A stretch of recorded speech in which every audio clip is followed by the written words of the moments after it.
Hello and welcome to Scott Bryson Beyond the Service. I am back to feeling much better. I know I don't sound perfect, but I never really do.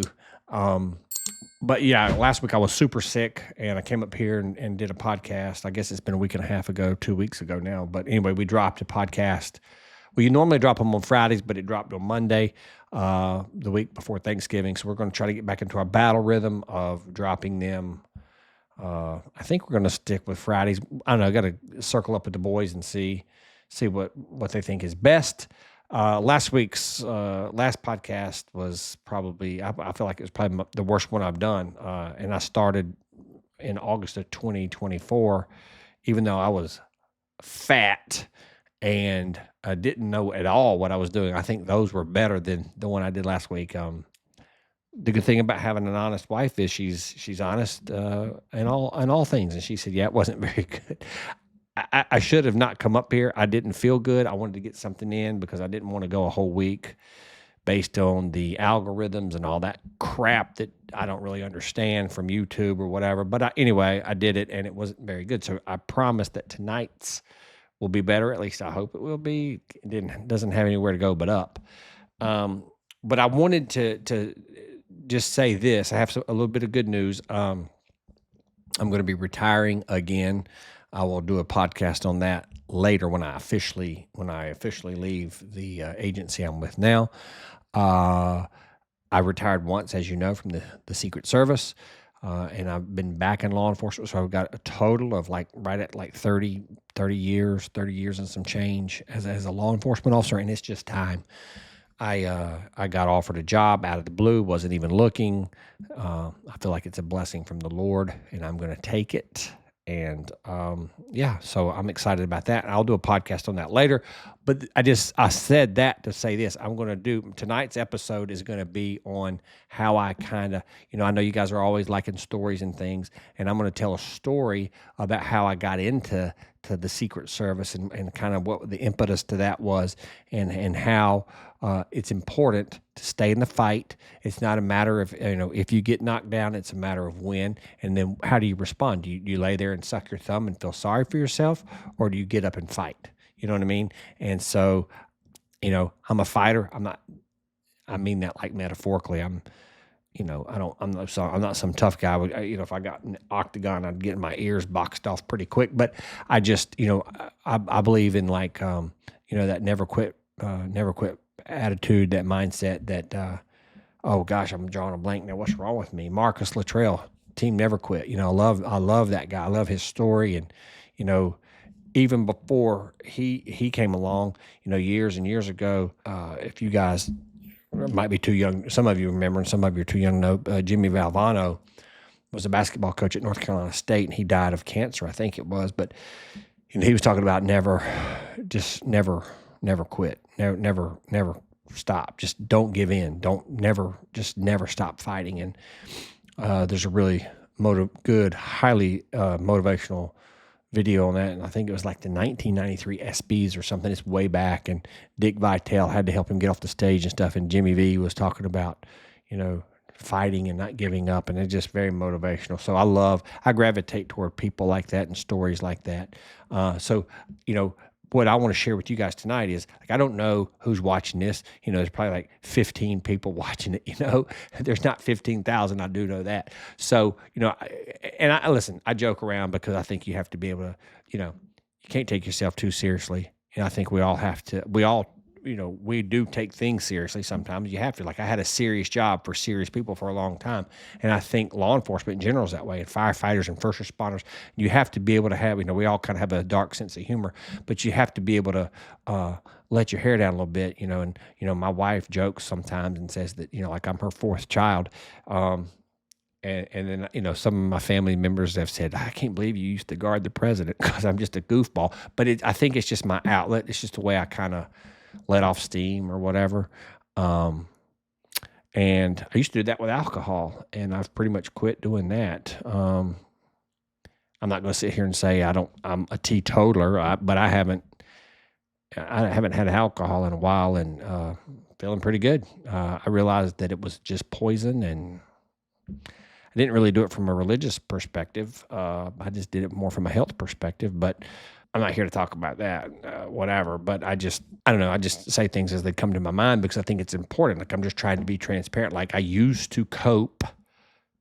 I've never done any drugs or whatever, but I used to cope with some things with alcohol, and I don't do that anymore. So that's not to say I, won't ever have another beer or whatever. But yeah, I'm good.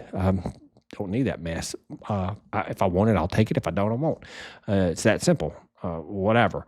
But what I wanted to share with you guys tonight, sorry for the rambling. I wanted to talk about resiliency and perseverance. I think those two things are very important in life in general. I don't care what your profession is. You could be a stay-at-home mom, a stay-at-home dad. Being a stay-at-home dad sounds pretty cool. But you could be a dentist, you could be an airline pilot, you could be whatever, fill in the blank, right? It doesn't matter. You're going to have some good days, you're going to have some bad days, and how do you overcome that? And so what I do on these podcasts is I just try to share a little bit of wisdom with you guys. I don't have it all figured out, that is for sure. But I know, I know what I know because I've lived it, and I know it works for me, and I know what doesn't work for me, and just trying to spread the wealth a little bit. So let's just get into it. So basically, I was trying to get in law enforcement in the 90s, mid 90s. I graduated college and I was a December grad, but I got out of school in December 94. Taught school for a short time. Knew I kind of didn't want to do that. I wanted to be a high school football coach, and I have coached a lot of ball, and I love it. But I wanted to be a law enforcement. I wanted to be a Secret Service agent. Wasn't sure if that was going to happen because it's kind of a hard job to get. So I started the process to becoming a cop. Well, and part of this story, I'll have to wait until a different date to tell because I'm actually working at the agency I started with, which is a long story. It's a real long story, but it's a cool story. But I'll share that for another time because I've been told not to say where I work, which is totally cool. And I respect that, and I respect the people I work for in the chain of command, and I really, really respect the head guy that runs the agency. He's an amazing human being. So out of respect for him and the agency, and because I was told what to do, I'm a good soldier. I'm not going to say where I work, and I don't know if I ever will, but I don't want to get into the weeds on what happened there because it's a story for a different time, but I think it's an important story. So I'll kind of put that over on the side and table that for now. But I did try really, really hard to get into the Secret Service. It took me 2.5 years to get this job. And I'm sorry if I've told some of this before. I've told bits and pieces. I don't know if I've told the whole thing, and I won't tell the whole thing tonight. I won't do it. I can't do it service in 15 minutes or whatever. But I wanted to be a cop really, really bad. And I think that being a cop or teacher or preacher or nurse or medical, whatever, first responder, I think all that stuff is a calling. You're called into it. You just are. And so I just that was just on my heart, right? And so, sorry, still not feeling great, but I applied with the State Bureau. So in North Carolina, we have the SBI, which is called the State Bureau of Investigation. We have the Highway Patrol, which is two separate agencies. A lot of places like Virginia have the state police, where they have criminal investigators and troopers. North Carolina, totally separate. So you got the SBI, State Bureau of Investigation, which is the special agents that do criminal work. You've got the North Carolina State Patrol, Highway Patrol, troopers, and those are two different agencies. I applied with both of them, and I applied with the Charlotte-Mecklenburg Police Department because I lived in Cabarrus County, which is right next door to Mecklenburg, which is where Charlotte is, the Queen City, the biggest city in the state. No thanks. But anyway, it's a story for a different time too. And the Secret Service. So I just didn't really want to work in the community or the town or the county that I had grown up in because honestly, I didn't want to arrest people I knew. I wanted to just live here and work there, But so I applied those 4 places right out of college. Like I said, a December grad. And I never, ever, ever heard from, you got to remember, this is 95. There was 95? Yeah. Yeah, January 95. So, like, there was no, I mean, these things didn't exist, man. I mean, I didn't even have a pager at that point. I was still using payphones and stuff. But so you have to understand technology. It didn't really exist like it does today. Well, it didn't exist like it does today. So you did everything snail mail. So I filled out application. I don't know how I got it. I don't remember, but I got an application, filled it out, sent it in, paper hard copy, right?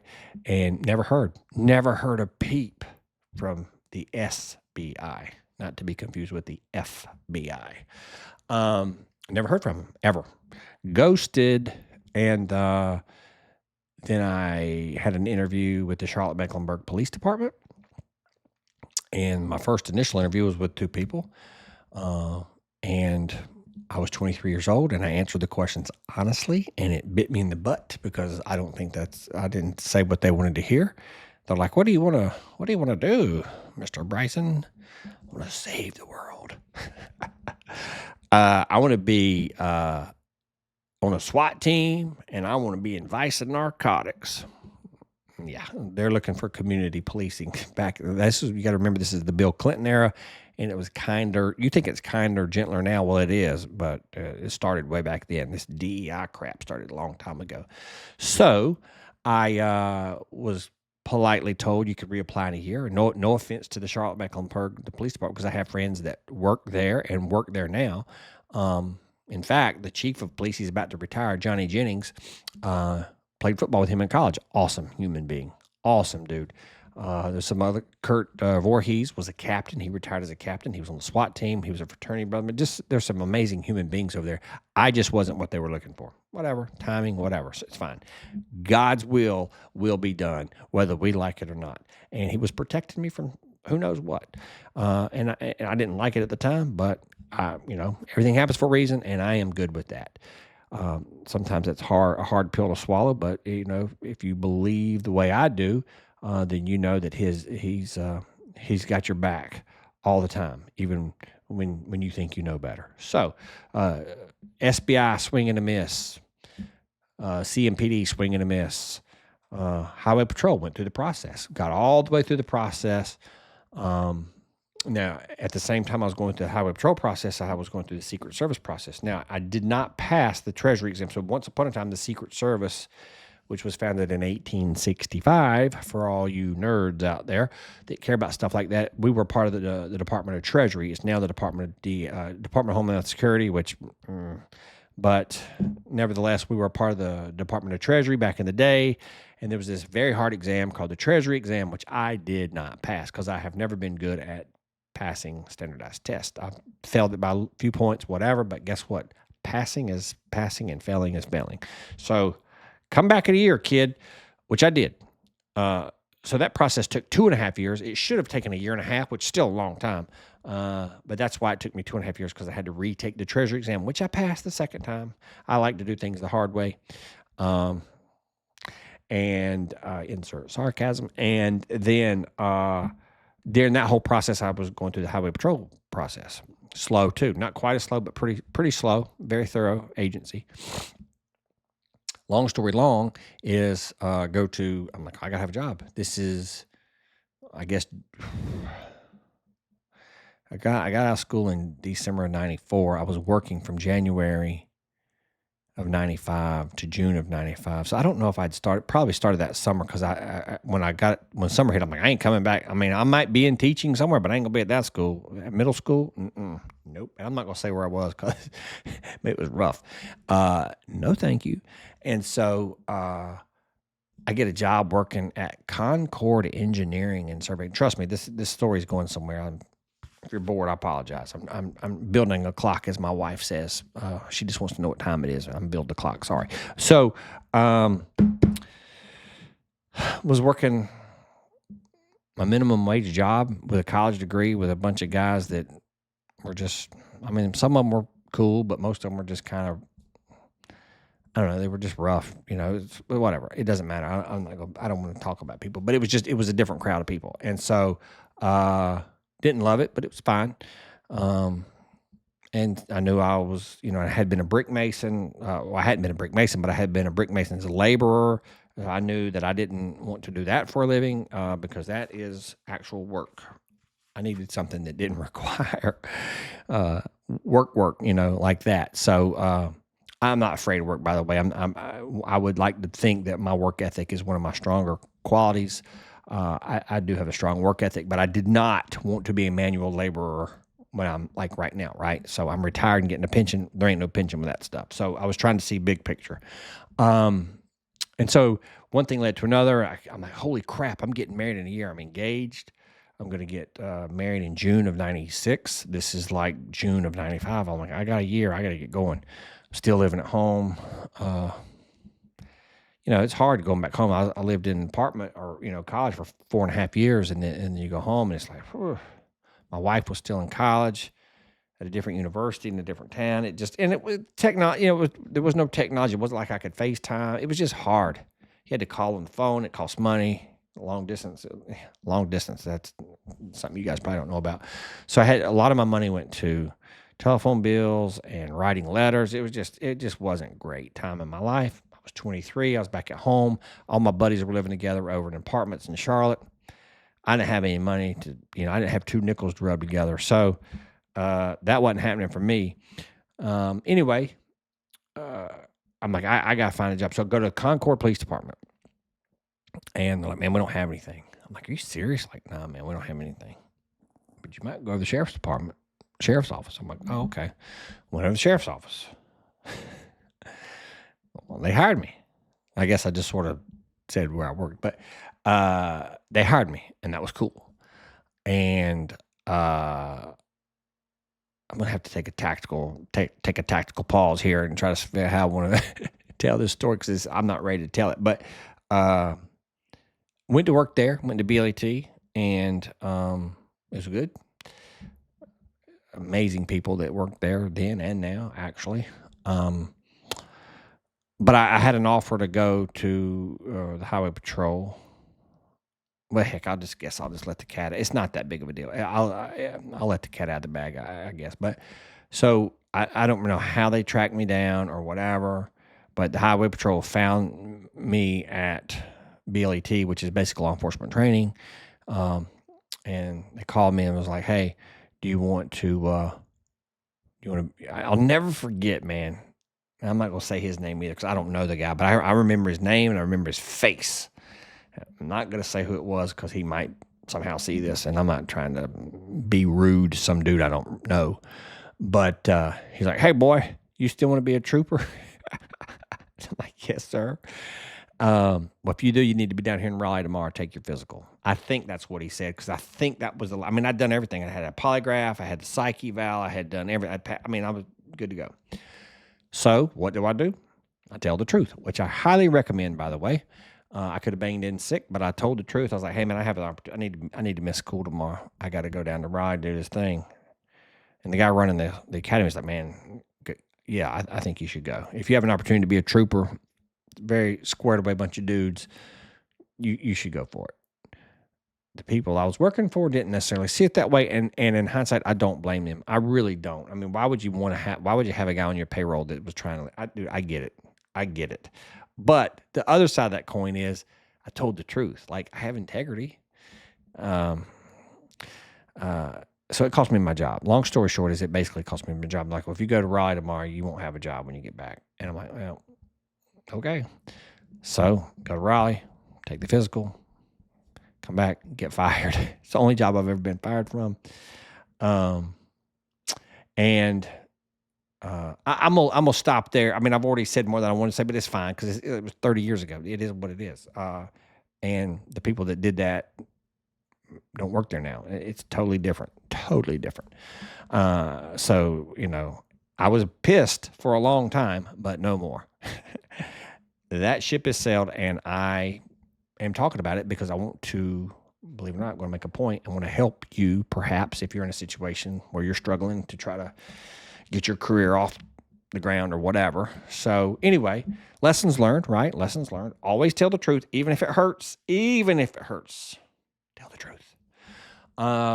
that's the takeaway. Be honest, be transparent. And that has hurt me in the past too, with my Secret Service career. Being transparent, being honest, that will bite you in the butt if you're not careful. But whatever, dude. I answer to this man right here, not these jokers on the earth. So I take solace in that, I suppose. But anyway, I lost my train of thought. Sorry.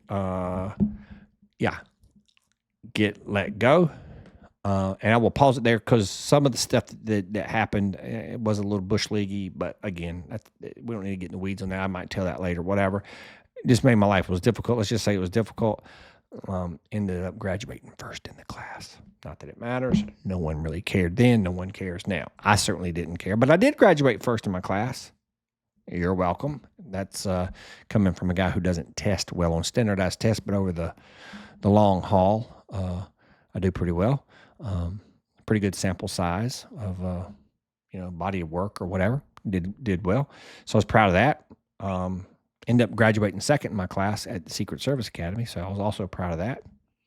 Again, doesn't matter. You know what they call the guy that graduates last in medical school? Doctor. It's just, who cares? It doesn't matter. I'm not bragging. Trust me, I'm not bragging. I'm just saying I've always had to work hard, and because I've had to work hard, sometimes I have done better than others, whatever. I've had plenty of failures like the TEA, the Treasury exam, CAT school. There's a bunch of things I haven't passed the first time.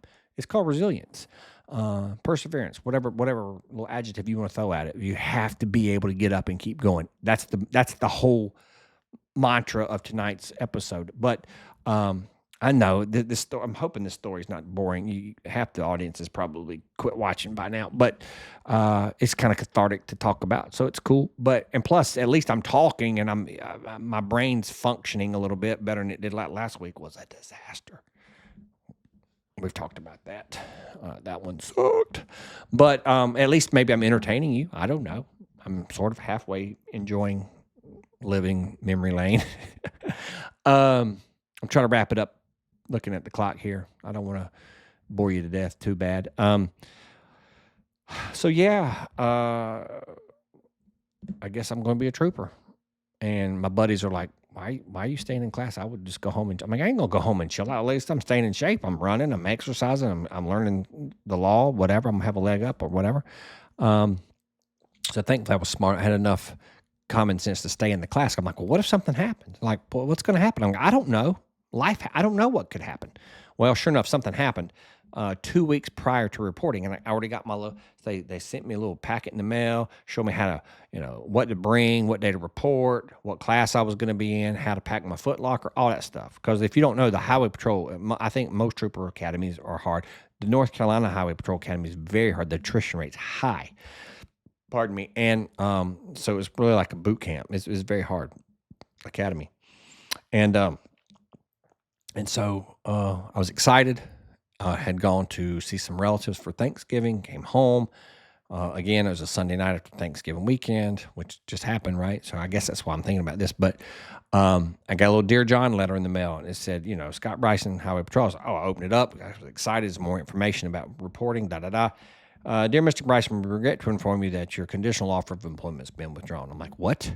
I was freaking devastated. Of course, I have to wait. I don't sleep any that night. I have to wake up on Monday going... I guess I had to go to BLET. I don't know. I went back to BLET. Nervous wreck. No paycheck coming in, by the way. I'm staying in the academy as a independent, whatever it's called, candidate, unsponsored. And so I called down there at lunch, I guess. I don't remember. And I talked to him. And I was like, hey, look, what happened? They won't really tell me. Like, is there any way, like, is it possible for me can I meet with someone? They said, yeah, you can come down. So my dad took a day off work. I guess, I don't know if I took another day off. I don't know. I guess I missed another day of the academy. Drove to Raleigh, met with a captain, and the guy that had called me now had stripes on his shoulder. He's a sergeant. And I'm like, well, this ain't going well. I mean, they're going to circle the wagons on each other. And they told me some crap. I just couldn't believe they told me. And basically, the first part of it was they had made a clerical error. They thought they had enough money in the budget to hire 60 candidates, trooper candidates. They only had enough to hire 45. So my score, my T score, they call it a T score. It's a combination between a physical fitness assessment and a written test. My T score, I guess I fell in somewhere between number 46 and number 60 because the lower 15 got cut out of the class. I'm like, well, that sort of stinks, but I understand that. Thank you for being honest. Appreciate it. I was like, what did I do, right? So that made me feel better. And I'm like, well, will I be in the next class? Like, you got 60 dudes you had 60 dudes slated to go because they passed everything. You can only take 45. So I guess you'll take the next the 15 left over will be in the next class, right? And they're like, well, it depends on, no, not really. It depends on where your scores fall. I'm like, so we're not, like the Secret Service calls it being put on the shelf. If you didn't get into this academy, but you've passed it, you get into the next academy. They call it putting you on the shelf. So your packet's on the shelf. Literally, your application packet's on the shelf, and they pull it off, and you go to the next one. Pretty good system, I think. I mean, you got vetted. You got picked. Whatever. So what do I know? Anyway, they say no. And I'm like, listen, I'm a 23-year-old kid. My dad's sitting there. I'm talking to a captain and a sergeant for the highway patrol who I can see both of their faces. And I know the one guy's name. I remember his name vividly. And I can see both of their faces. And I'm just like, listen, man, I know you guys don't know me. You don't know me from Adam. I don't know you. I know your academy is really, really hard. And talk is cheap because you don't know me. But if you graduate one dude, it'll be me. I will not quit. Now, I'm not saying I'll make it. Like, I might get bounced for grades. I might get bounced for performance. I might get hurt. But, like, I won't quit. This is why I wish I would have gone into the military. Like, special forces, like, tried out for special forces or try to go to like, I don't know if I would have made it. I don't know. I will never know. And that's hard as a man to cope with. Like, I know I wouldn't have quit because I know what I have in my body intangibly. You have it or you don't. It's like a football player. There's a switch, man, and you got it. You got that dog in you, or you don't. It's fine if you don't have it. Not everybody does. It's just like cops. Not everybody runs toward gunfire. Some people run away from it. That's okay. Some people are lovers. Some people are fighters. We're all different. That's fine. But I know what I know about myself. I tried to sell myself to them, and they weren't picking up what I was laying down. And I don't really blame them. They don't know me. I'm a 23-year-old kid begging to get in the academy. And I was like, what the heck, man? I just freaking screwed up big time. And, I never got in. So obviously it wasn't meant to be. But the part that was fascinating to me, and it really burnt my ass, excuse my French, but it really burnt my bacon. I was bitter. I was bitter for a few years, several years. And because I knew I could do it. I just knew I could do it, but it wasn't meant to be. Maybe the good Lord protected me from something. Maybe he protected me from getting in a shootout. Maybe he protected me from getting hit and killed in a car wreck. Because I have a family member that was married to a trooper and he got killed in a car wreck. So, I mean, crazy stuff happens out there. So listen, man, everything happens for a reason. I'm still here, knock on wood. And he protected me from something. And so I'm definitely appreciative of that. Now, at the time when I was 22, 23, 24, 25, and maybe even 30, like I was pissed for a while. And then when I became a Secret Service agent, I was like, well, I win. I felt like I won. But until then, I was the whole time I was a cop, I was pretty bitter. And that's just me being honest. Because I felt like I got done dirty, especially after the fact that I told the truth. I requested a meeting. I mean, I was showing like I cared, and here's the real kicker that really ticked me off later is so I go to Secret Service. I go there 97. So a couple years later, 99 or 2000, 2001, I don't know, maybe around 99 or 2000, a couple dudes show up. They had been troopers. And they became agents, and they were classmates, and I would have been in their trooper academy, and I just thought, wow, a small world. But here's the kicker, and here's the thing: I got to the Secret Service before they did. Whoop-de freaking do. That doesn't matter. I'm just saying, like we all like. I was a cop. They were a trooper. We go to the Secret Service. I got there first, so I started my retirement clock earlier. That's all I'm saying. That's all I meant by that. So it worked out. But we were talking one day. I'll never forget this one guy. We were out riding around in Charlotte doing investigation of some sort. And we're talking about the academy. I sort of told this story. He's like, "Oh, yeah, December, I forget, December 9th of 95, or I forget the date, whatever it was. But it was not, it was definitely a December report date of 1995. Well, I didn't know this thing because I didn't go. I didn't know how it worked and because I didn't do it. But you report on a Friday, and they haze the crap out of you from Friday through Monday. So the academy doesn't officially start until Monday morning.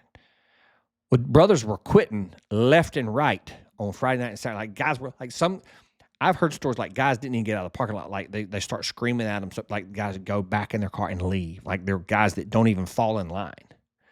There are guys that leave in the middle of the line. There's dudes are quitting in droves. First night, second, all. And here was the kicker, man. And talk about my flesh. The spirit and the flesh versus the flesh.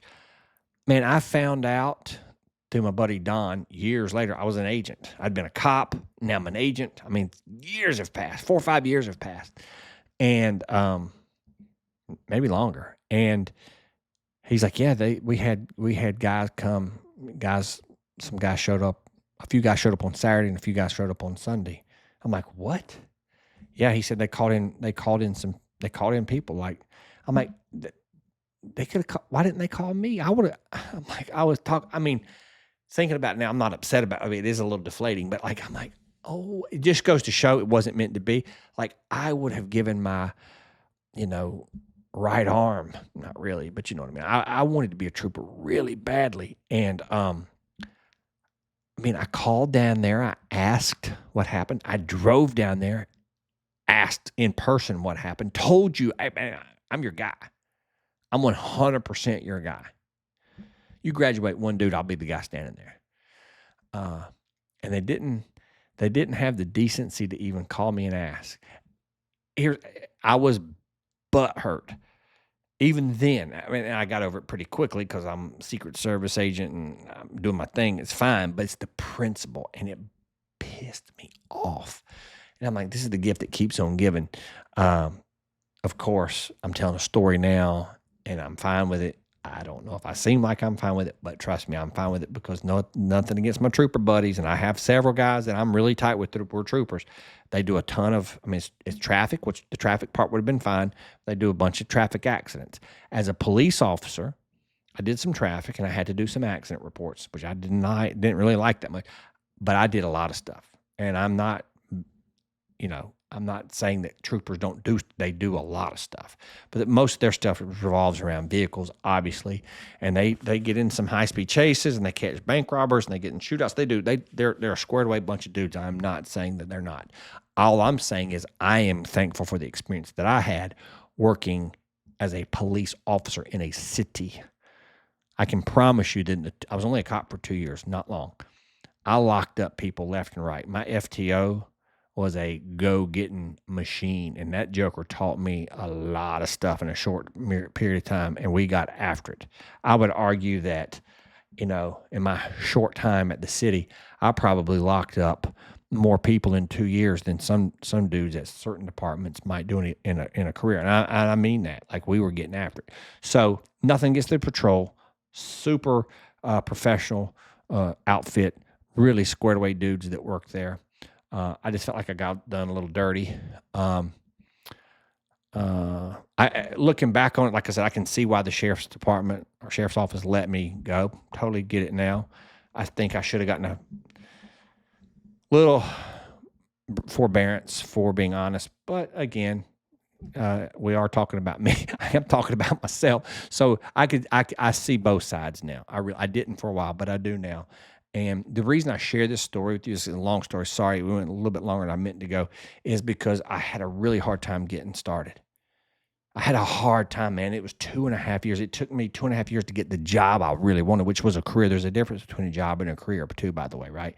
So I had several jobs along the way, a bunch of part-time jobs. And then the teaching job was a job. But it wasn't a part-time job, but it wasn't going to be my career. And I knew being a cop, wasn't going to be my career. I didn't think.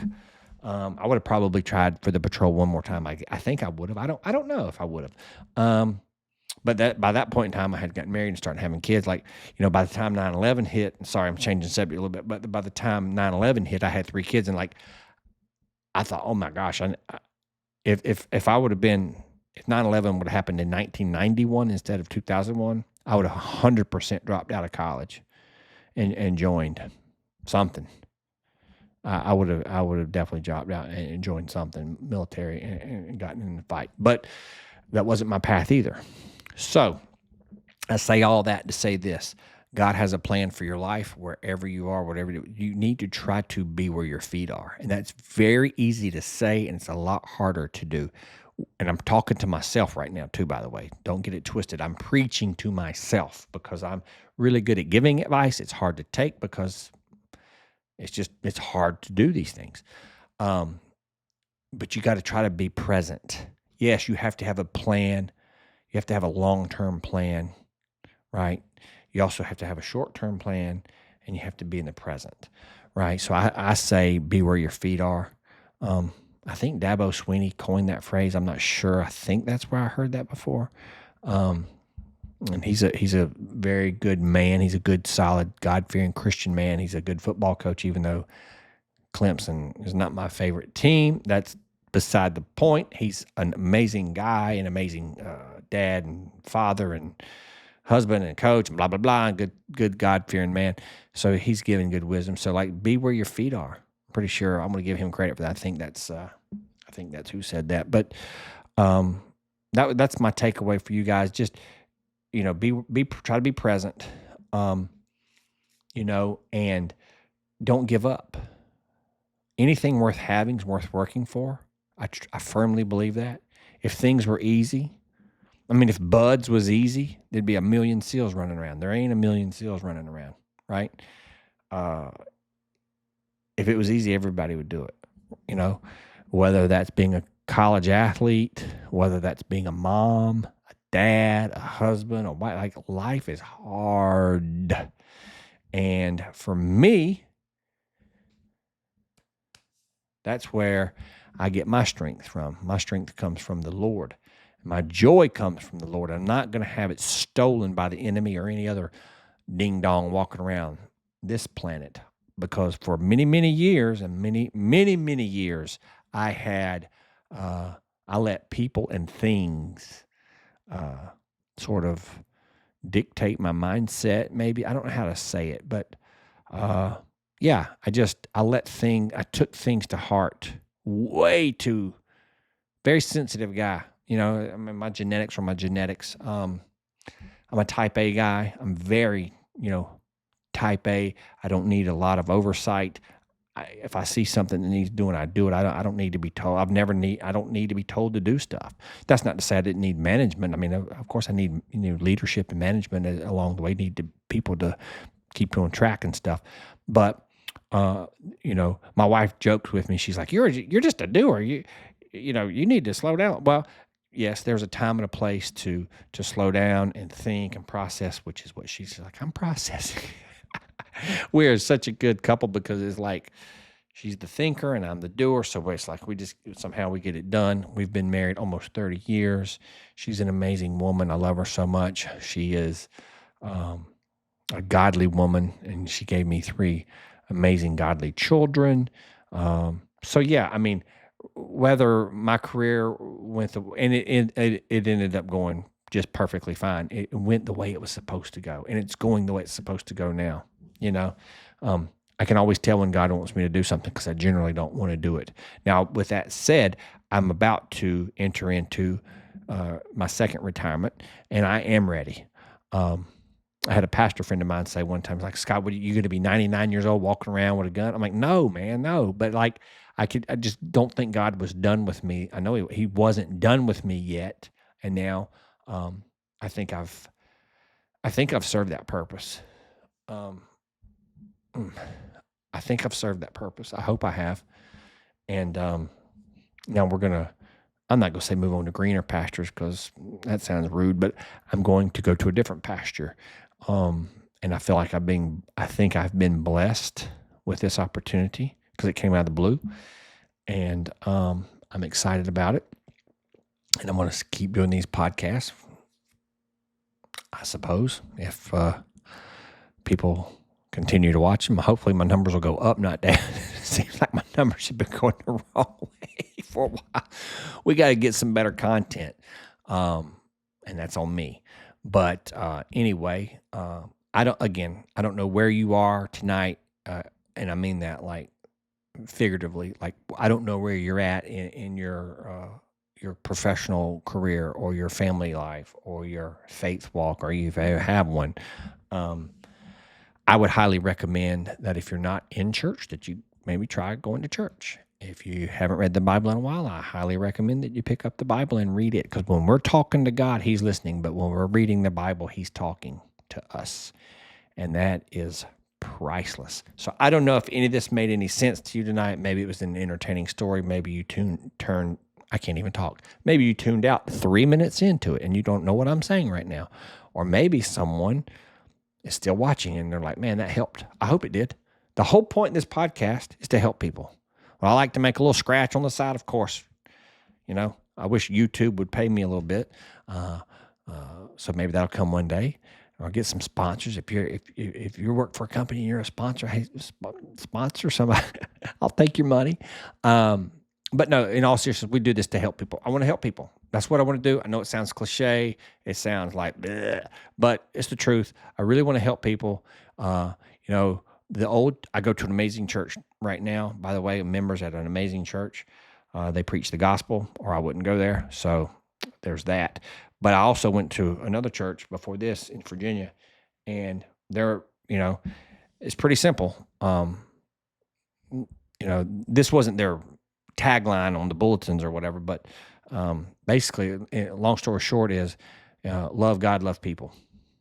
It's pretty simple. We overcomplicate that all the time, and I am the leader of the pack on that. So love God, love people.